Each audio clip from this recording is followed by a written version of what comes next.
Boudin, de sorte que Madame Boudin faisait avec Monsieur Bouton juste ce que Monsieur Bouton faisait avec Madame Boudin. Un beau matin, Monsieur Boudin, si je vais être père, mon vieux Bouton, c'est étonnant, répond Bouton, d'être aussi mon vieux Boudin. Et c'est ainsi que Madame Boudin mit au monde un petit bouton. C'est ainsi que Madame Bouton mit au monde un petit boudin. Petit nounours. Je les prends toujours par deux parce que je trouve qu'en couple c'est moins cruel.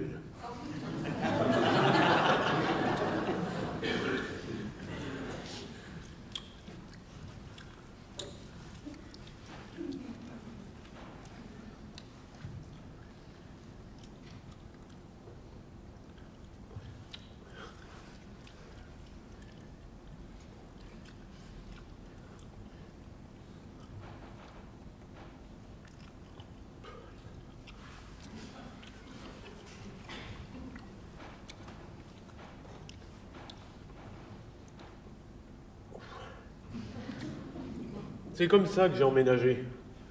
Un copain est venu me donner un coup de main pour les valises. Moi, j'ai tout de suite trouvé l'endroit sympa. Bon, ce sont les voisins qui m'inquiètent un peu. En même temps, je ne les connais pas. Enfin, pas tous. Alors, je me suis installé. Sommaire. Une bougie pour calmer l'esprit et un brûle-parfum avec du musc. Je sais même pas ce que ça sent, le musc. Mais j'en ai acheté pour l'occasion. Musc. C'est le mot qui sent déjà musc. Ça fait comme maman, musc. Maman, musc. Oui, bon, de toute façon, on s'en fiche, hein, ce que ça sent. L'essentiel, c'est que ça sente quelque chose. Parce que ce qui est grave, c'est quand ça ne sent rien. Quand ça sent mauvais, c'est plutôt rigolo. Quand ça sent bon, mais quand ça sent rien, c'est dangereux. La bêtise, ça sent rien, par exemple. Alors là, j'ai mis les ouvrages de littérature. Vous avez déjà rangé une bibliothèque, des tas de livres dans le désordre, des rayons, et il faut provoquer la rencontre. Par lesquels on commence? Bon, par ceux du dessus. Alors au départ, pour le classement, on se dit, naïf, je les classe par auteur. Ouais. Oui, mais suivant l'édition, le même auteur n'a pas la même hauteur, alors c'est inesthétique. Et de toute façon, c'est pas pratique du tout parce que ça ne rentre pas. Ou alors il faudra les mettre à plat. Ouais, mais là, ça fait pas bibliothèque, ça fait supermarché. Non, le mieux, c'est par genre. J'ai pensé par genre. Les romans, les essais, les policiers, les livres de psychologie, les publications à caractère érotique de qualité. J'ai fait des piles pour me rendre compte. Ah bah tiens, on l'a en double celui-là. J'ai Flaubert en double, dis donc. Madame Bovary 2 fois. Ah, c'est parce que j'avais redoublé. Je m'en rappelle, j'avais redoublé. Le professeur m'avait dit, nouveau livre, nouvelle approche. J'avais mieux aimé la deuxième fois, c'est vrai. Oula, ça fait 3 ans qu'on me l'a prêté et je ne l'ai toujours pas lu. Et je ne sais même plus où elle habite. Bon, de toute façon, depuis le temps, elle a dû s'en mochir. Alors, là... Moi j'aime bien griffonner dans les livres, souligner des passages. Les biologistes ont également établi que l'homme et le chimpanzé étaient génétiquement très proches. 99% de nos gènes sont communs aux deux espèces, c'est le 1% qui fait l'humain. C'est quoi ce 1%? Le système pileux. Ce qui expliquerait pourquoi on a toujours envie de se gratter, hein, c'est pas un manque d'éducation, c'est le chimpanzé qui est en nous. Allez, au boulot. Alors, je vous avouerai, je me sens un petit peu chimpanzé devant mes livres. Alors, les romans, ici, les policiers, par là, les essais, ici, les bandes dessinées, bon, dessous, la poésie, aux chiottes. Si.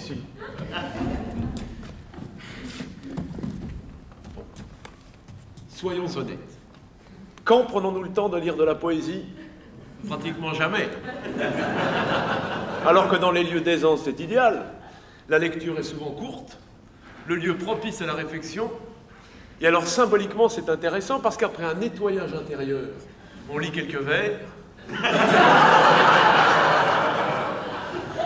Dans le nord, il y a une femme, tu la vois et tu perds ton royaume, tu la revois et le monde disparaît.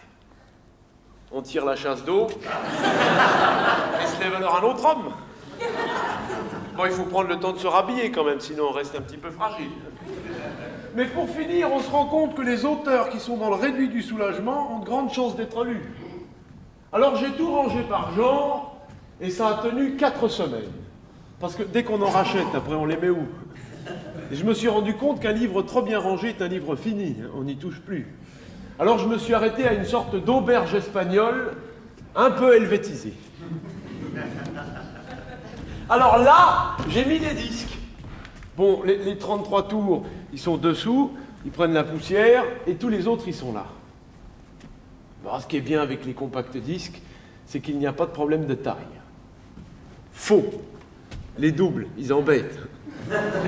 Alors soit on les empile sur le côté et on ne les écoute jamais, ou alors on les met au fond, là, et on ne les écoute jamais. Et il y a tous ceux qui veulent faire des pochettes originales.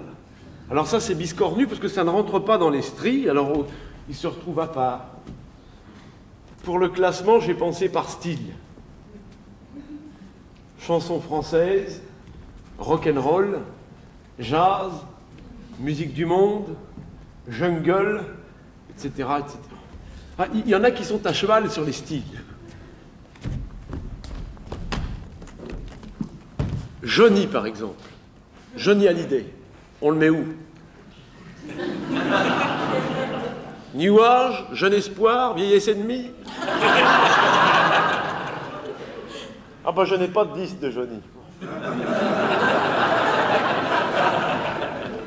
J'ai tout rangé par style et ça a tenu 4 semaines. Parce que dès qu'on en rachète, après ça décale. Alors je me suis arrêté à une sorte de chalet suisse, un peu hispanisé. La littérature et la musique, et on a des amis autour de soi. On n'a pas besoin de les connaître, on a le meilleur. Au fond, j'ai mis un tableau. Du genre, pas dans mes moyens, mais là, j'ai osé. Oh, j'oserais jamais. Mais si. Non, mais là, j'ai vraiment pas les moyens. Mais écoute, tu as les moyens d'avoir les moyens. Oui. Non, mais là, c'est trop onéreux quand même. Mais tu t'en fous, tu achètes, tu vois. Quand tu n'as pas les moyens et que tu les prends, ça c'est comme si tu étranglais ton surroi. Tu vois, ça c'est Oedipe qui recouvre la vue, mon gars. Sois fou, bon Dieu, achète. Bon, alors je l'ai acheté. Vous le trouvez comment? Oui, ma mère aussi. Elle m'a dit, oh bah ça c'est original en tout cas. Moi j'y vois un désert de braise avec 144 femmes nues qui me tendent la main. Mon beau-frère, il m'a dit, on dirait le Paris-Dakar après le passage d'une Jeep. Et quand mon voisin m'a demandé ce que ça représentait, je lui ai dit une montée à l'alpage partant d'Ora. Pour 3800 francs. Je vais du désert à l'alpage autant de fois que je veux. Je suis très content, j'ai bien fait. Bon, et alors le soir, j'ai pendu la crémaillère. J'ai tout seul. Alors j'ai mis le paquet.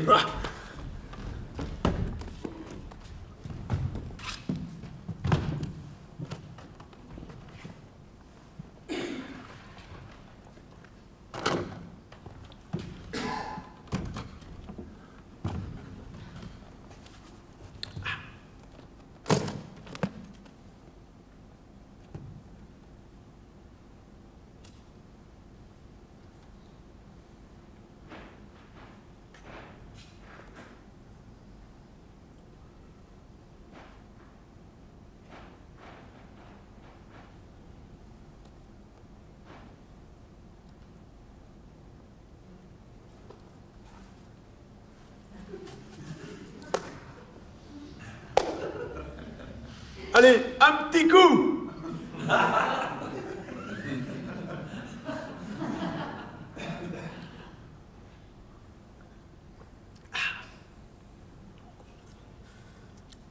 Un deuxième petit coup.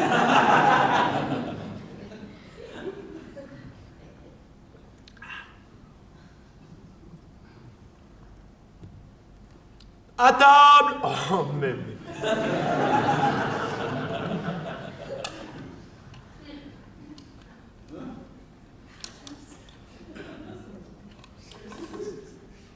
je prends mon temps, c'est formidable.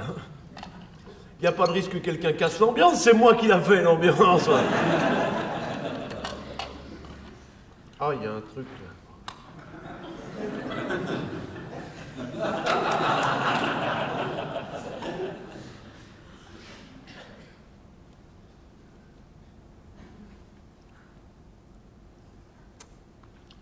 Le thon, c'est un vrai bonheur. C'est nourrissant, peu onéreux. Bon, moi, je le préfère au naturel parce que dans l'huile, je trouve que c'est trop gras. Alors que dans cette petite eau salée, là, c'est un peu l'océan Pacifique. C'est comme si on lui donnait une seconde chance.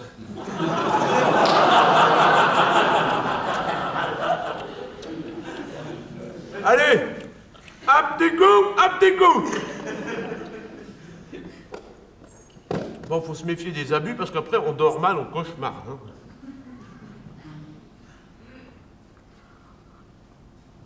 Moi j'avais prévu ce qu'il fallait pour mettre un petit peu d'ambiance.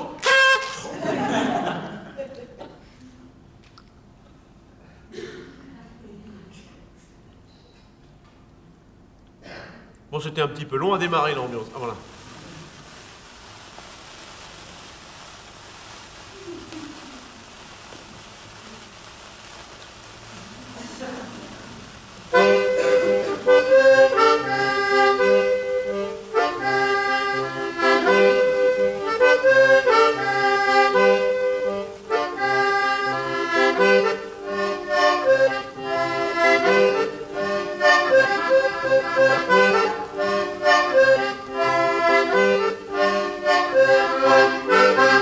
C'est comme si on était plusieurs.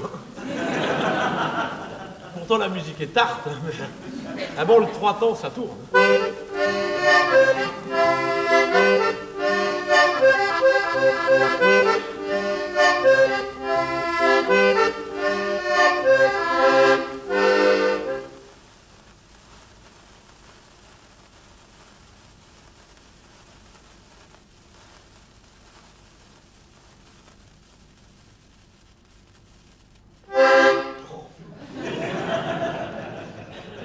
Alors après, j'ai été me coucher.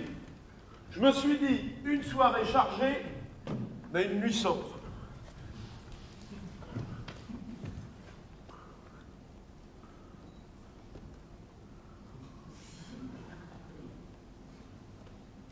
Oh. Oh. Oh.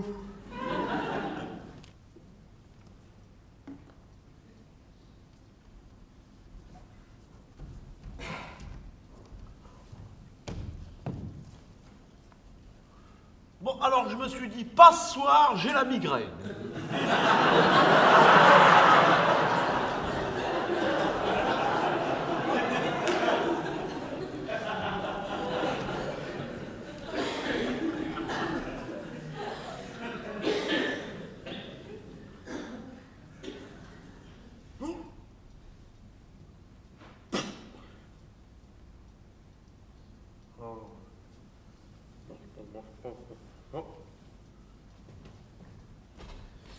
Alors, j'aime bien relire des trucs que j'ai écrits pendant la journée, et cela juste avant de m'endormir.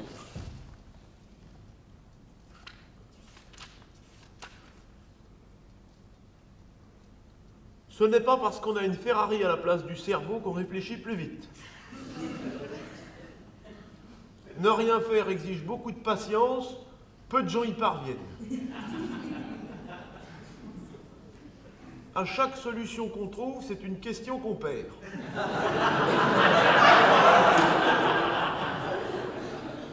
Faire des enfants, c'est faire du neuf avec du vieux.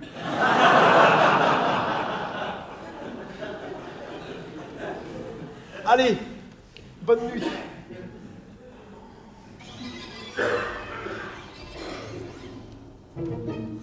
Pas de matin, pas de soleil, plus de soleil.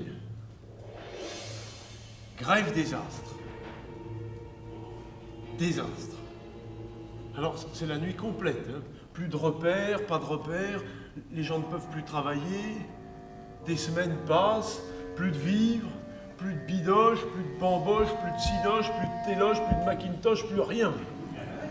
La famine devient menaçante dans les pays où on ne la connaissait pas. Pour les autres, rien n'a changé.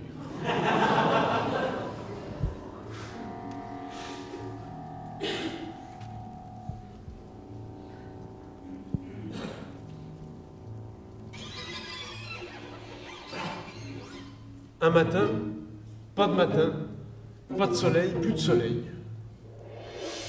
Grève des astres. Des astres. Non, des mois passent. Et dis-moi, qu'est-ce qui se passe? C'est la même question partout, hein, mais le soleil, mais qu'est-ce qu'il fout? Et puis bon, plus de guerre, plus de traités, plus de maltraités, plus de rencontres au sommet. Un matin, pas de soleil, plus de soleil. Grève des astres. Des astres. Bon, puis alors un jour, plutôt une nuit, quoi. Il y a un clochard, il scrute le ciel et il fait « Oh, la nuit est belle ce matin !» Et après il fait les poubelles par habitude, hein, sans ambition, mais c'est là, dans une poubelle. Nom de Dieu, le soleil.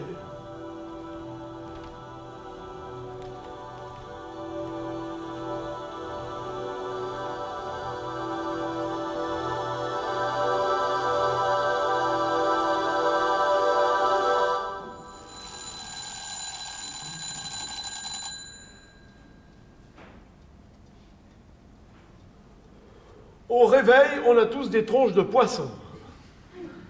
Quand je me regarde dans le miroir, après une nuit courte, les yeux globuleux ou mi-clos, l'intelligence vaseuse et polluée, l'haleine marine, on dirait une truite. Et une vieille. J'ai un voisin, il a une tête de carpe, lui. Et tant qu'il n'a pas bu son café, il a un dialogue de carpe aussi. Il m'a dit que si un jour sa cafetière tombe en panne, eh ben, il a intérêt à plonger prestement dans la baignoire, sinon il va crever. Et c'est pas tout, dans l'immeuble, j'ai aussi 2 poissons rouges au rez-de-chaussée, en tailleur avec des colliers à perles. Et ben, quand on les regarde de trop près ou que notre tenue vestimentaire ne leur convient pas, elles font des bulles. J'ai une tanche au premier, aucun contact, hein. Dès qu'on lui adresse la parole, celui-là, zut, hop.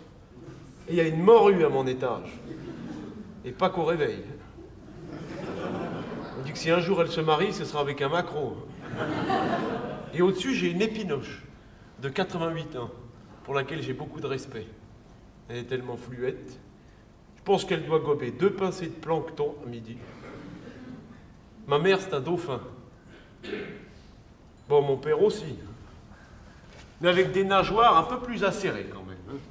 Mais c'est normal, ça, c'est culturel, ça. Dans ma famille, j'ai encore 2 thons, mes cousines, et un crabe, ma belle-mère. Ma femme, c'est une étoile de mer. Elle ne fait pas grand-chose, mais qu'est-ce qu'elle est gracieuse. Alors là, il y en a qui se disent, maintenant, on ne comprend plus rien, hein, parce que le type emménage tout seul dans son appartement et on apprend qu'il a une femme. Mais moi non plus, je ne comprends pas.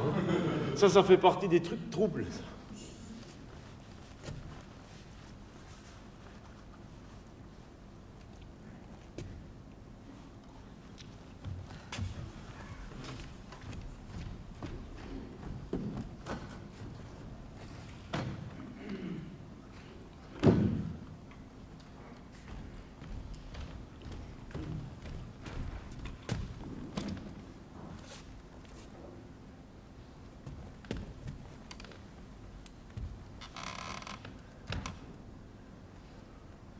J'ai fait beaucoup de conneries dans ma vie. J'ai tué un crabe vivant. Horrible. Un crabe vivant. Il était là avec ses petites pinces, là, quick, quick. Et juste avant que je le plonge dans le bouillon, il s'est retourné. Il me regardait. Un regard d'enfant. Si, un regard d'enfant. J'avais l'impression qu'il voulait me dire quelque chose. Et moi, j'étais là, impuissant. C'était comme si je regardais les informations à la télé, ça me faisait rien. Bon, il paraît que si on le met dans le bouillon, dans le congélateur, quelques minutes avant de le plonger dans le bouillon, le froid l'engourdit et il a moins mal. Bon, mais il paraît, on n'a pas de témoignage. Si ça se trouve, il se gèle dans le congélateur et il se brûle dans le bouillon. Mais c'est pas de ma faute, c'est obligé de le mettre vivant, sinon c'est pas bon. C'est pas moi qui ai inventé la recette. Hein. De toute façon, moi je pouvais rien faire, j'étais en train de travailler la mayonnaise. Bon, alors, j'ai pas à me sentir responsable. Hein. Et d'où ça vient la culpabilité? De toi ou de moi? Et pourquoi tu dis rien?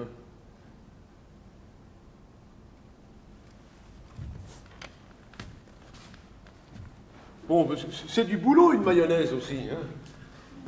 Il faut que tous les ingrédients soient à la même température, hein, sinon ça ne prend pas. L'œuf, l'huile, la moutarde, le sel.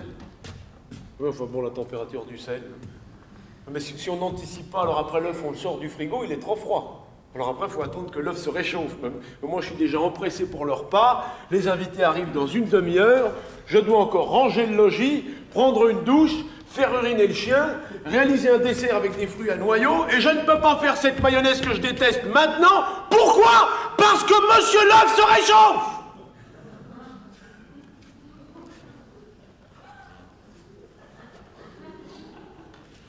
Alors tant pis, je le mets trop froid. Moi, j'ai jamais raté une mayonnaise. Moi, je l'ai jamais goûté non plus. Moi, j'ai horreur de ça. Ma femme me certifie qu'elle est très bonne. Elle est très amoureuse. C'est pour ça que je continue à faire de la mayonnaise.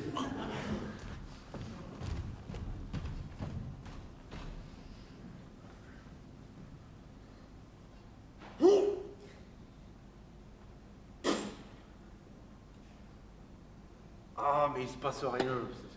C'est pas normal, ça. Moi, je voudrais que la bougie s'allume toute seule par la force de la pensée. La suggestion. Ça marche, hein, ça s'est prouvé, ça. Ça fait 7 ans que j'y travaille. Bon, j'ai des périodes de doute, hein, quand même. En même temps, je me dis, c'est plutôt sain de douter devant une bougie qui ne s'allume pas toute seule. Mais la suggestion, ça marche. Hein. Moi, des fois, je me suggère d'avoir le moral. Enfin, je l'ai. Hein. Et hop là. Voilà. Bon, bah, tiens. Pas se laisser abattre non plus. Moi, je suis un sportif, moi. J'adore marcher chez moi.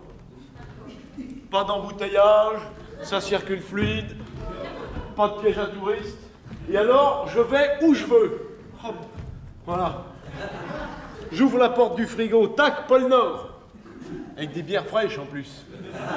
Je descends à la cave, visite des grottes. La chambre, le salon, la cuisine. On regarde. Et il y a déjà des souvenirs. Oh, puis si on est en manque, faut partir à l'aventure. Là, par exemple.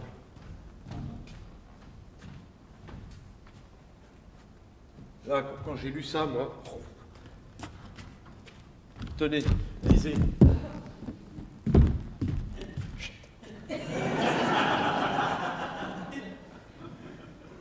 C'est pas l'aventure, ça, hein? Je vous fais cadeau du livre. Ça fait plaisir. Et alors moi, le luxe, c'est quand je déprime, parce que quand je déprime, je vais dans le désert. Je me fais la traversée du désert, je me fais mes 40 jours dans le désert en 5 minutes, hein, faut pas tenter le diable non plus. Voilà, comme ça je suis dans le désert. Bon, ce qui est bien avec le désert, c'est que ça force l'introspection. Hein. On se pose des questions existentielles dans le désert. Gibt es ein Leben nach dem Tod? Moi, j'aime bien me poser les questions existentielles dans la langue de Goethe, parce que je trouve que c'est plus dramatique. Y a-t-il une vie après la mort? On n'en sait rien. Y a-t-il une mort après la vie? Oui, on peut être tranquille. Peut-on échapper à la mort?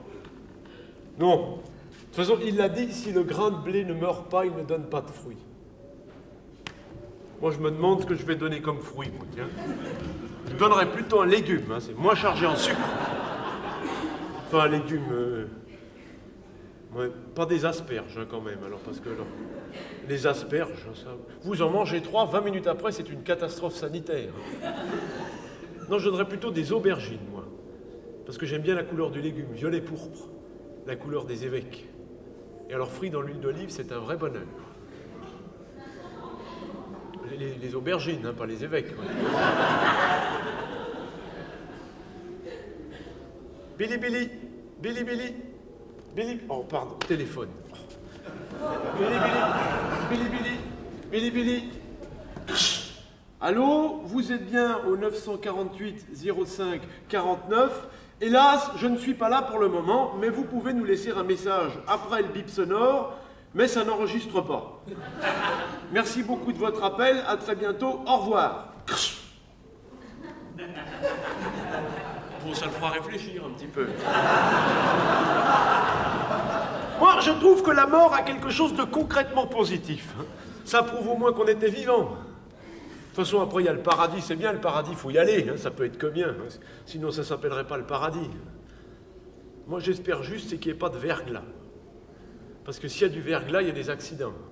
Et s'il y a des accidents, il y a des morts. Et comme on est déjà mort.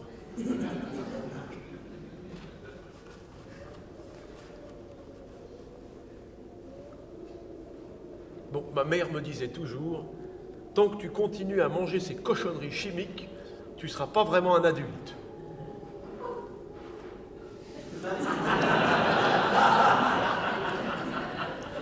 Bon, après, il faut savoir en sortir du désert, hein, parce que sinon on rumine comme les chameaux. Hein.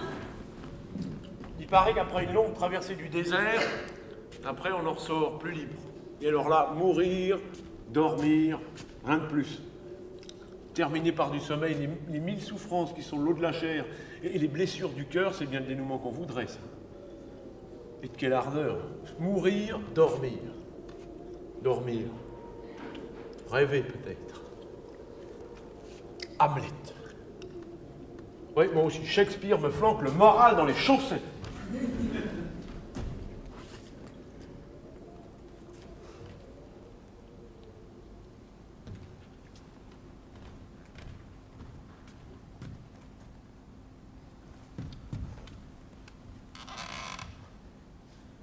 J'ai fait beaucoup de conneries dans ma vie. Je me suis marié en février. Il pleuvait à la sortie de l'église et il neigeait à la sortie de l'hôtel de ville. Oui, mariage pluvieux, mariage heureux, d'accord, mais là c'était mariage neigeux, hein, ça c'était prendre des risques, hein, ça pour un mariage. Dis donc, à l'époque du petit, là, il savait s'amuser, hein, ces noces de Cana, là. Ah, les noces de Cana. Alors, au début, les mariés aux anges, avec tout ce monde, c'est normal, il y avait Jésus comme tête d'affiche. Puis alors, après la cérémonie, là, la noce, mais quelle bastringue qu'ils ont tenue, mais quelle bastringue. Mais t'imagines un peu, hein? Oui, tu bossais, toi. Ouais. Alors, au début du repas, ils sifflent toutes leurs piquettes à 2,50 francs le litre, là, et au bout d'un moment, plus de vin. Alors, l'ambiance qui retombe, le silence qui s'installe, le malaise, quoi. Et là, j'imagine toutes les têtes qui ont dû se tourner vers Jésus, le regard suppliant. Il y a même le marié qui l'a pris à part. Moi, à mon avis, il devait être au courant. Hein. Mais c'est pas possible de boire tout le vin au début du repas, il y a eu des fuites. Et alors là, Jésus, compréhensif, il prend les cruches d'eau, il se lève, premier miracle. L'eau est à la bonne température. 15 degrés en plein désert, ça c'est pas du miracle ça. Et après il s'éloigne un peu avec ses cruches d'eau là, et là, du Bordeaux 67. Non mais t'imagines un peu ce délire, la foule hystérique, le marié en pleurs, le beau-frère déjà bourré sous la table. Bon, on est en 30, du Bordeaux 67. Puis alors après, plus une minute pour lui, Jésus. Ils étaient tous là avec leur cruche d'eau, là. Dis, Jésus, t'en remets une, paf, et hop. 3 minutes après, Jésus, la même chose. Il y a même un môme qui est venu, le môme, 7 ans et demi. Alors Jésus le regarde comme ça, lui dit, dis donc, tu consommes déjà des boissons alcoolisées à ton âge, toi? Moi, ce serait pour du coca, monsieur. Du coca, Jésus. Mais les jeunes n'ont pas de manière. Puis alors après, le nombre de litres, il y en a qui ont dû se faire une cave, c'est pas possible. Attends, t'as Jésus négociant en vin en face de toi, mais tu lui prends facile un carton de 6 au minimum. Et le plus gonflé, c'était le pompier de service, parce qu'il a repéré le manège, il va chercher le camion, et paf, une citerne de Bordeaux 67. Comme il savait s'amuser à l'époque. Moi, j'aurais été à la place du mari, j'aurais pris de l'eau gazeuse pour la fin. Champagne.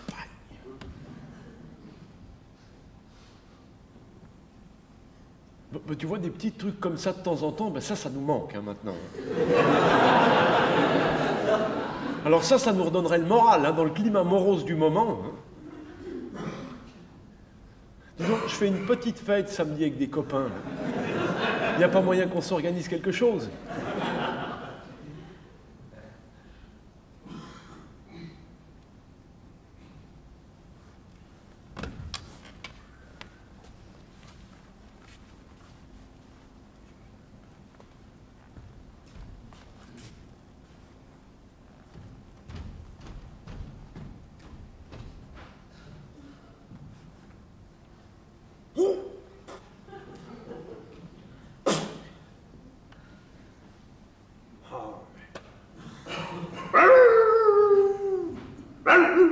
C'est mon chien. J'ai un chien violet qui mange des croquettes vertes.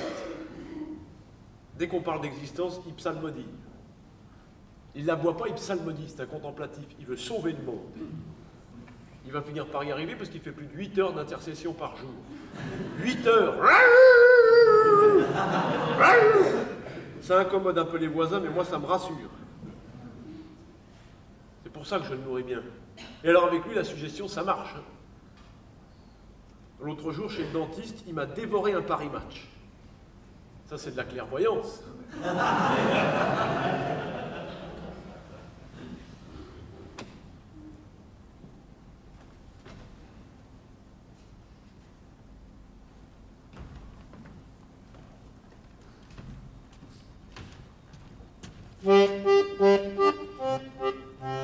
Un tout petit moment. C'est bien là tout ce que je vous demande, un tout petit moment où nous pourrions allonger les secondes, dire que la terre n'est pas ronde, inventer des souvenirs, et bâiller et dormir.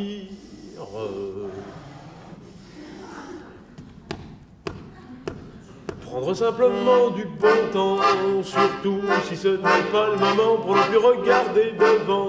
Tant pis si on marche dedans, paraît que ça porte bonheur. Faut pas ménager ses ardeurs et qu'à balancer ses godats, se rester pieds nus sur la terre. Deuxième couplet.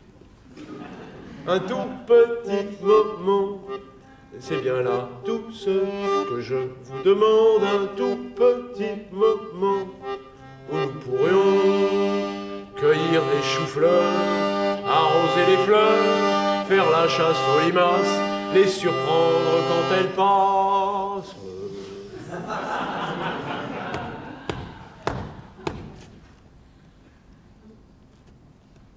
Prends simplement du bon temps, surtout si ce n'est pas le moment pour ne plus regarder devant. Tant pis si on marche dedans, paraît que ça porte bonheur. Faut pas ménager ses ardeurs et qu'à balancer ses godats, se rester pieds nus sur la terre. Instrumental.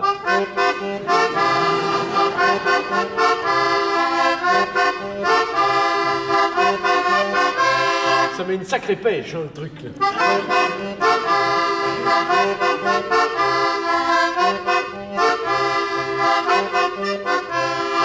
Merci.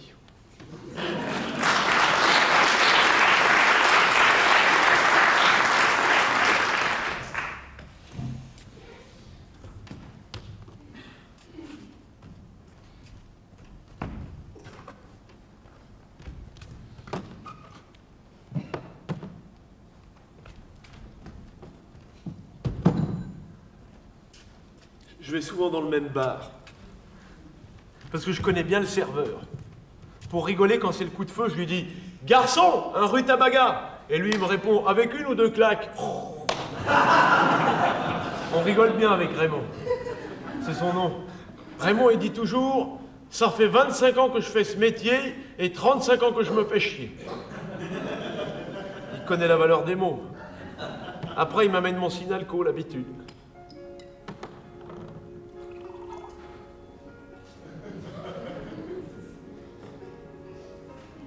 Raymond, il a la tête comme un camion. 2 phares, là. Et des sourcils en essuie-glace. Paraît que quand il pleure, ça fait du bruit. Je sais pas, j'ai jamais vu pleurer. Ah, c'est une fois, si, mais quand sa femme est partie, ça lui a fichu un sacré coup. Il était ivre tous les soirs, on le reconnaissait plus. Alors nous, pour lui remonter le moral, on lui payait un verre. Ah, c'est pas vrai, c'est pas vrai. Elle n'est pas partie, sa femme.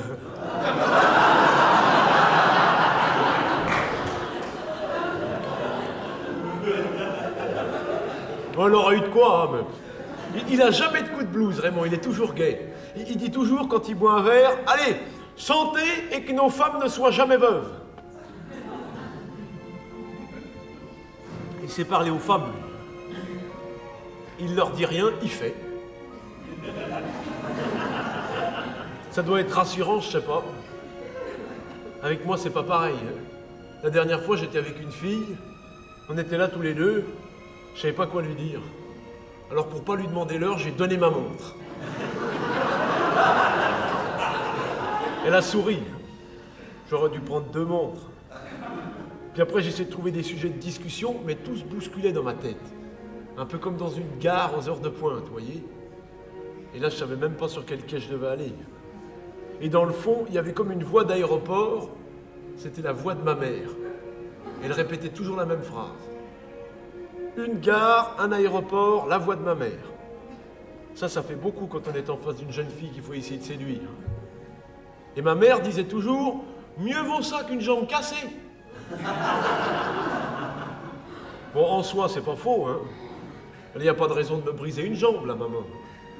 Alors moi, j'essayais de trouver des amorces de dialogue et d'être intéressant, mais ma tête était vide. Je devais manquer de sucre, je sais pas. Mieux vaut ça qu'une jambe cassée. Non, mais d'accord, maman, mais tu vois, cette fille, je la vois, c'est pour lui parler. Hein. Et là, je ne dis rien, je vais passer pour un imbécile. Mieux vaut ça qu'une jambe cassée. Non, mais...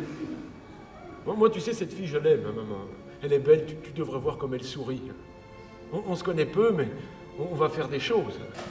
Moi, je l'aime. Si je dis rien, elle va partir. Oh, mieux vaut ça qu'une jambe cassée. Mais là, ça fait 12 fois que je propose quelque chose à boire, elle veut plus rien. Oh, mieux vaut... Mais je crois que je préférais me péter les 2 jambes, hein, maman. Comme ça, au moins, j'aurais des gros pansements. Tiens, puis la fille me poserait des questions. Oh, ben, vous savez, c'est parce que j'ai aidé une vieille femme à traverser la route. Et il y a un camion qui est venu, et je me suis fait renverser à sa place. Et je fais ça régulièrement, mademoiselle. Je sauve des vieilles!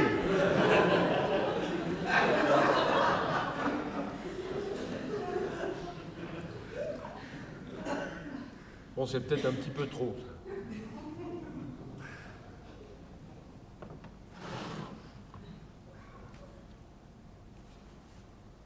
Bon, alors après, la fille, elle est partie. Avec ma montre.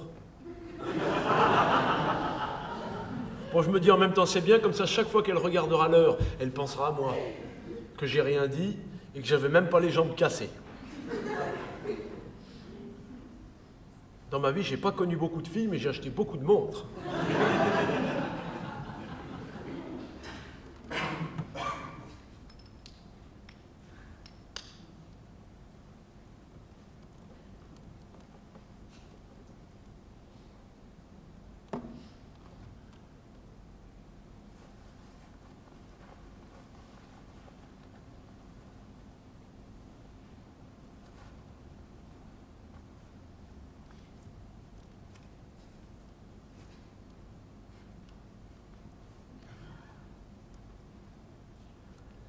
Quand on tue son père, c'est un parricide.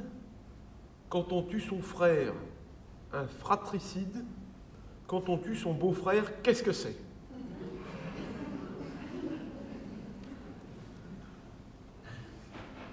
Un insecticide. Parce qu'il tue l'époux de sa sœur.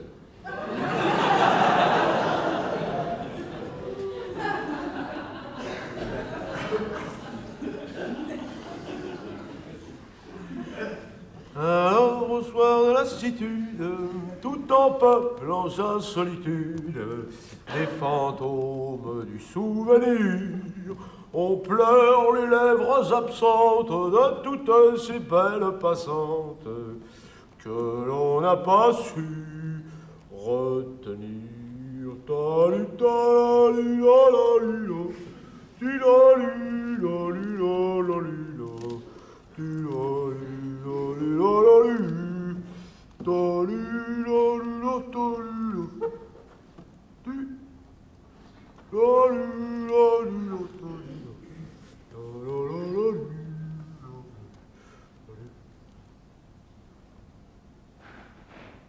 Raymond, il a des mains, on dirait des pieds.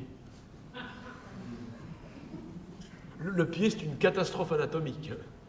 Enfin, le pied, je dis pas la cheville, hein, mais les extrémités, là, les orteils. Les orteils.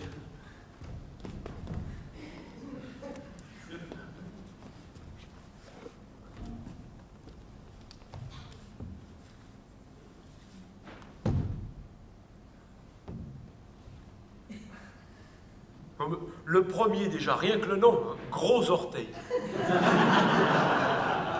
Et alors, si l'ongle n'est pas strictement plat, mais légèrement incliné vers le haut, ça troue toutes les chaussettes. Non, le gros orteil n'est pas rentable. Bon, le deuxième, le bras droit du gros orteil, si on peut dire. Ben, il fait rien, il regarde. Il doit se méfier du gros qui empiète un peu sur son territoire. Le troisième, ça va. Il est dans la mouvance orthopédique. Alors le quatrième, il est borné. La mobilité est quasiment nulle. Non, il est solidaire par obligation. Il est là parce qu'il ne peut pas partir, mais il serait mieux ailleurs. C'est pas au chaud, derrière l'oreille, j'en sais rien. Et alors le petit orteil, là, le rikiki, le minus, le résumé, il est tordu. Et alors, l'implantation de l'ongle du petit orteil, ça reste un mystère. Ça. Non, moi, le pied de l'homme a raté son évolution.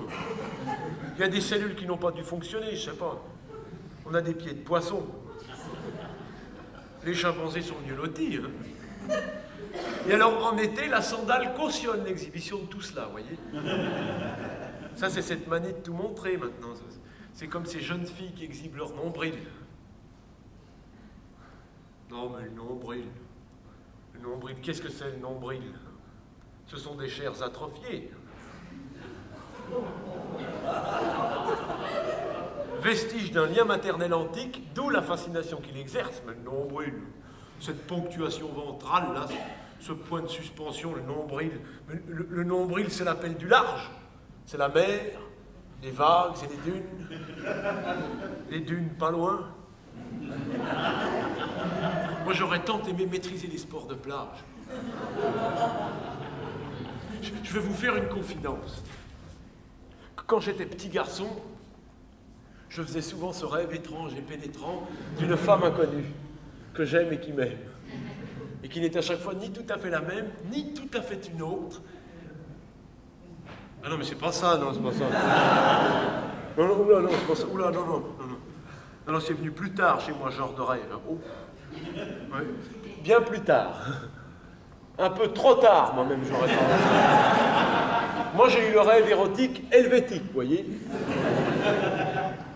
Il y a un chanteur de chez nous qui dit « Mai 68 a frappé la Suisse de plein fouet en juin 71 ».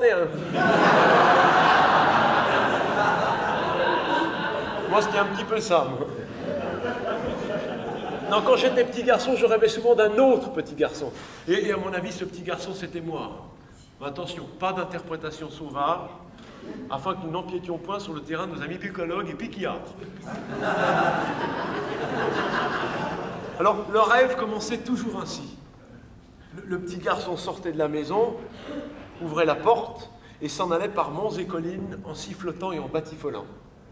Et il franchissait ainsi des kilomètres à une vitesse incroyable, mais tout en marchant tranquillement. Jamais compris ça. Alors le petit garçon arrivait à l'orée d'une forêt. Moi, je pénétrais dans cette forêt. Pas d'interprétation sauvage.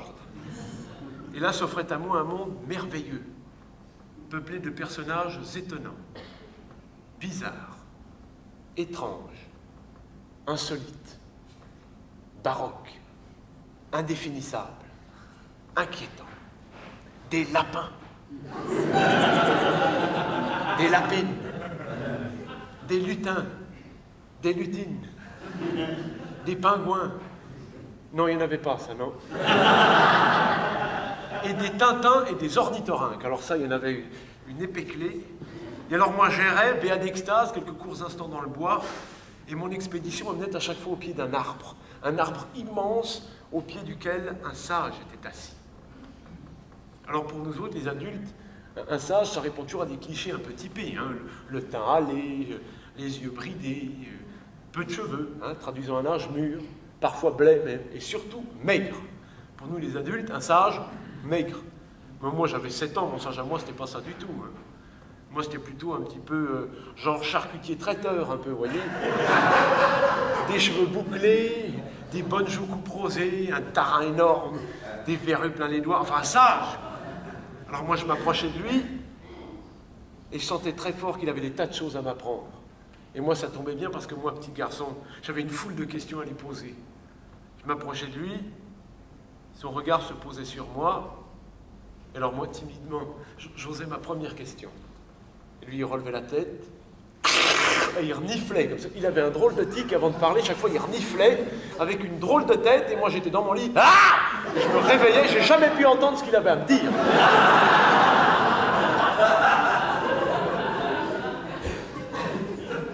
Oui, bon, maintenant ça me fait sourire aussi, mais à 7 ans, hein, ça vous donne un drôle de rapport avec la sagesse. Après on se méfie. Hein.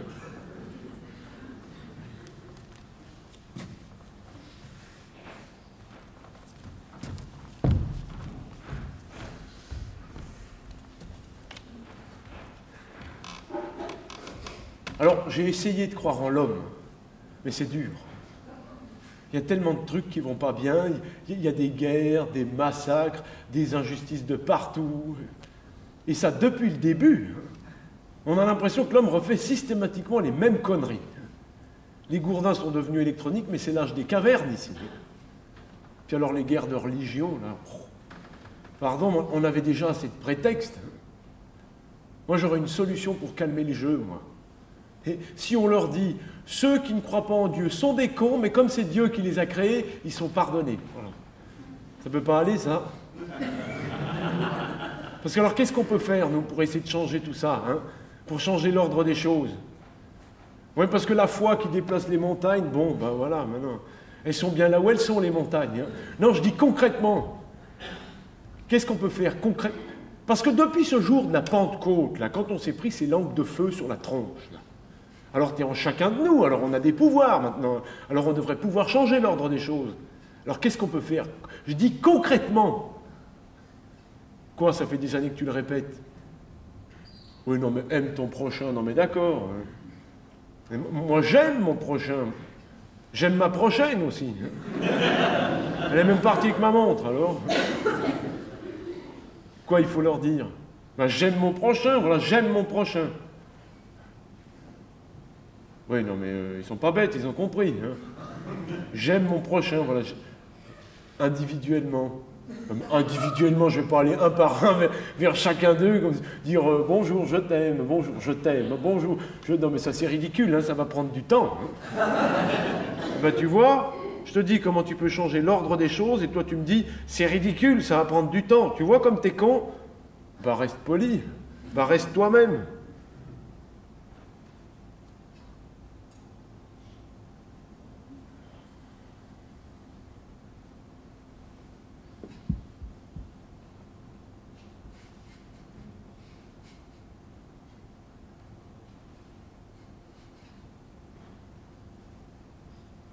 Je crois que je vais manger un nounours.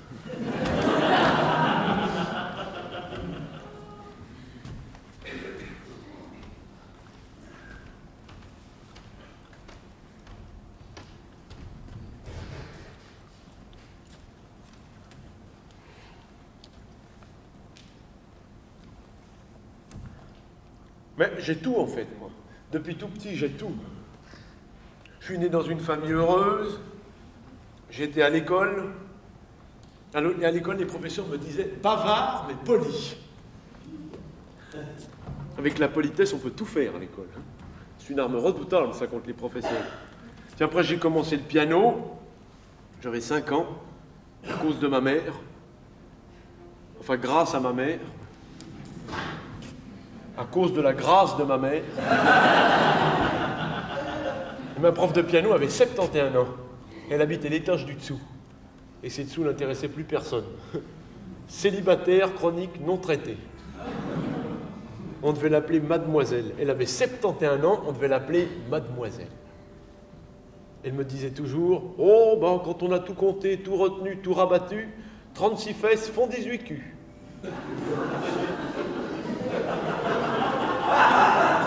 Elle connaissait la valeur des mots. Et après, bon, j'ai fait des études, les premiers chagrins d'amour, le diplôme. J'ai bien appris les chagrins d'amour. Puis après, j'ai fait le métier qui allait avec le diplôme. Un beau métier. J'ai même trouvé du boulot. C'est pas fort, ça? C'est pas génial? J'ai tout, depuis tout petit, j'ai tout appris, tout retenu. Maintenant, je suis là, c'est bien, là. Tout appris, tout retenu. La moitié. Bon, le tiers, disons, le tiers. Presque le tiers. Un petit peu moins, peut-être. Bon, qu'est-ce que je sais, moi? Bon, je connais mes parents et je connais mon nom de famille. J'ai 2 pieds. 2 pieds, c'est bien, hein, c'est suffisant. J'en aurai 3. Après, j'achète une paire de chaussures, il m'en manque une. 2 pieds, c'est bien. 2 pieds, 2 jambes, normal. Je suis un homme. Faudra tâcher de ne pas être trop con. Parce que si tout ce qu'on raconte est vrai, les hommes sont souvent des blaireaux. Si. Même les bons. Dès qu'ils sont plusieurs. À partir de 2 même, déjà. Moi, je connais même des solitaires blaireaux. Enfin, je dis ça, aussi bien je me trompe. Il n'y a rien de pire que ceux qui prétendent toujours savoir. Hein. Savoir, pas savoir, juste, pas juste, bon, pas bon. Mais ça, c'est notre culture, c'est normal, c'est la culture judéo-chrétienne, ça. Hein. Bon, pas bon, noir, blanc. Judéo-chrétien, ça c'est judéo-chrétien, c'est notre culture, judéo-chrétien. Ça c'est judéo-chrétien, c'est judéo-chrétien. Bon, en même temps, si on réfléchit, c'est pas que ça non plus. Hein. C'est pas parce que l'Ancien Testament est pas très digeste qu'il faut qu'on se rappelle que des aigreurs d'estomac. Hein. De toute façon, la vie, c'est pas noir ou blanc. Hein. Ça marche pas comme ça, hein. C'est en couleur. Alors c'est ça, faut travailler les couleurs. Ouais, c'est ça. Faut travailler les couleurs. Et il y a du boulot. Oui, c'est ça. Bon travail.